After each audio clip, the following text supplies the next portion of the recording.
श्री गुरुचरित्र अध्याय 26. गर्विष्ठ ब्राह्मणांचा जयपत्राविषयी हट. ओम श्री गणेशाय नमः. श्री सरस्वत्यै नमः. श्री सद्गुरुभ्यो नमः. श्री कुलदेवतायै नमः. श्रीपाद श्रीवल्लभ श्रीनृसिंह सरस्वती नमः. वेद अनादि आनंद आहेत, ब्रह्मदेवालाही त्यांचे पूर्ण ज्ञान नाही, म्हणून तुम्ही वृथा अभिमान बाळगू नका, गर्व करू नका, असे श्रीगुरूंनी त्या गर्विष्ठ ब्राह्मणांना समजविण्याचा खूप प्रयत्न केला, पण त्याचा काही उपयोग झाला नाही.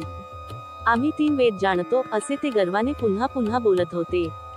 तेव्हा त्यांचा गर्वपरिहार करण्यासाठी श्रीगुरु त्या ब्राह्मणांना म्हणाले, नसत्या भ्रमात राहू नका. वेद अनंत आहेत. प्रत्यक्ष नारायणाचा अवतार असलेल्या व्यासांनी वेदांचे विभाजन केले, पण त्यांनाही वेदांचे पूर्ण ज्ञान नव्हते. त्या व्यासांचे पैल, वैशंपायन, जैमिनी व सुमंतू असे 4 मुख्य शिष्य होते. आम्ही सर्व वेदांचा अभ्यास करणार आहोत, असे ते म्हणाले असता, हे केवळ अशक्य आहे. कल्पपर्यंत आयुष्य लाभले तरी एका वेदाचेही अध्ययन पूर्ण होऊ शकणार नाही. एकदा भारद्वाज ऋषी ब्रह्मदेवाकडे गेले आणि म्हणाले, मला ब्रह्मचर्याश्रमात सर्व वेद शिकण्याची इच्छा आहे, मला तसा वर द्या. तेव्हा ब्रह्मदेव म्हणाले, वेद अनंत आहेत, संपूर्ण वेद कसे शिकता येईल? मलाही वेदांचा थांगपत्ता लागलेला नाही. वेद किती आहेत याची तुला कल्पना नाही, म्हणून तू असे बोलतो आहेस. आता मी तुला वेद किती आहेत तेच दाखवितो, असे सांगून त्यांनी भारद्वाजांना अतिवच असे 3 पर्वत दाखविले व हे 3 पर्वत म्हणजेच 3 वेद आहेत, असे सांगितले. त्या पर्वतप्राय 3 वेदराशी पाहून घाबरलेले भारद्वाज म्हणाले, मी इतके वेद कसे काय शिकणार? केवळ अशक्य आहे, असे बोलून ते ब्रह्मदेवांना शरण गेले. मग ब्रह्मदेवांनी त्यांना अध्ययनासाठी 3 मुठी भरून वेद दिले. भारद्वाजांनी त्या 3 वेदातील काही मंत्र वेगळे काढून 4था वेद तयार केला. असे सांगून व्यास आपल्या 4 शिष्यांना म्हणाले, मी आता तुम्हाला एक वेद देणार आहे. एकेका वेदाचाही अभ्यास करण्यास खूप प्रयास पडतात. तुम्हाला अभ्यास करण्यासाठी त्यातील थोडेफार सांगेन. त्यावर ते शिष्य व्यासांना म्हणाले, आम्हाला एक वेद त्याच्या आधी अंतासह सांगा, त्यातील जे शक्य आहे ते आम्ही शिकू. असे बोलून त्या 4 शिष्यांनी व्यासांच्या चरणांना वंदन केले. मग संतुष्ट झालेल्या व्यासांनी आपल्या 4 शिष्यांना वेदसंहिता दिल्या.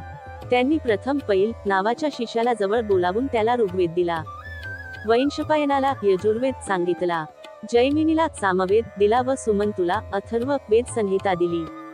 अशा प्रकारे वेदव्यासांनी त्यांच्या पैलादी शिष्यांस 4 वेदसंहिता दिल्या. त्याचप्रमाणे प्रत्येक वेदाचे ध्यान, स्वरूप, वर्ण, गोत्र, देवता, छंद, उपवेद व शाखा या सर्व गोष्टी सविस्तर समजावून सांगितल्या. व्यासांनी 4 वेदांची केलेली ही सविस्तर चर्चा श्रीगुरूंच्या मुखातून ऐकून ते गर्विष्ठ ब्राह्मण अवाक झाले. मग श्रीगुरू म्हणाले, पूर्वी या भरतखंडात अनेक पुण्यवान लोक होते. सर्वजण वर्णाश्रम धर्माचे निष्ठापूर्वक पालन करीत असत. पण आता या कलियुगात ब्राह्मणांनी अगदी ताळतंत्र सोडला आहे. ते कर्मभ्रष्ट झाले आहेत, स्वधर्म सदाचार यापासून दूर गेले आहेत, वेदबाह्य आचरण करू लागले आहेत, वेदाध्ययन मागे पडले आहे. त्यामुळे वेदांचे सामर्थ्य लोप पावले आहे. आजकाल ब्राह्मण लेच्छांपुढे वेदपठण करतात. यामुळे ब्राह्मण वर्गाचे सत्व नाहीसे झाले आहे, ते मंदबुद्धीचे झाले आहेत. पूर्वी ब्राह्मण वर्गाला फार महत्त्व होते. वेदसामर्थ्याने त्यांना देवत्व प्राप्त झाले होते, म्हणूनच त्यांना भूदेव म्हटले जा असे. राजे महाराजे ब्राह्मणांच्या चरणांची पूजा करीत असत. त्यानं कोणी सर्वस्वाची दक्षिणा देऊ केली तरी ते तिचा स्वीकार करीत नसत. वेदविद्येच्या सामर्थ्यामुळे ब्राह्मणांना ब्रह्मा, विष्णू, महेश वश होत असत. इंद्रादी देवांनाही ब्राह्मणांची भीती वाटत असे. विद्वान ब्राह्मणांचे वचन कामधेनु समान होते.